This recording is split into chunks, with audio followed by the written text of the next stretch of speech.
This is a butterfly rash. This is also a butterfly rash. This is a lupus butterfly rash. What happens once you get diagnosed with a butterfly rash of lupus? I'm Dr. Zara Kazmi, double board certified rheumatologist. When a patient gets diagnosed with a malar rash of SLE, it is important to assess different organ systems before jumping to the diagnosis of lupus. When a patient with malar rash comes to the rheumatology clinic, a rheumatologist usually does a detailed history taking to assess different organ systems.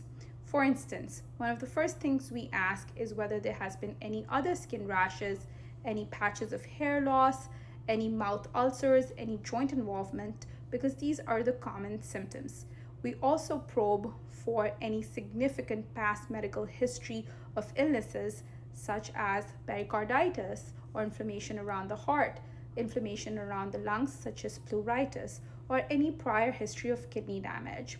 Also any history of seizures or any blood count abnormalities. Once we have assessed a detailed history, we go for important blood work. Out of all the blood work that we do, we are focusing on two main things. Number one, the bone marrow. Is there any abnormality in the CBC? We're also focusing on any abnormalities in the antibody workup for antiphospholipid syndrome. And we are also focusing on the kidney function. We're going to do urine analysis, we're going to do urine protein, and we're going to assess whether there has been any kidney damage.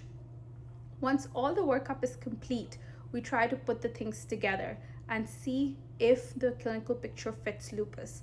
What is important to understand is that some patients may have multiple constitutional symptoms that may not all happen at the same time.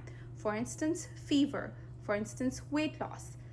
So it is important for our patients to maintain a logbook of their symptoms, especially fever, and take it with a thermometer and measure it exactly how much it is. Because these are the few signs that can frequently get missed.